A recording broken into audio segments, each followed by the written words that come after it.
Hello guys, in this video I'm going to show you where can you change the passcode in the AppLock application. The first thing you need to do is enter the app. Once you are inside the app and you are in the home page, you should look at the top of your right corner and there you will find the settings option. Press on it. Once you're done with that, in this page you should press on the first option, which is system and security. And here you will also find the first option being change passcode.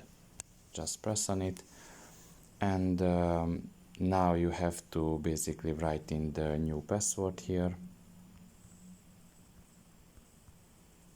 and press create down below.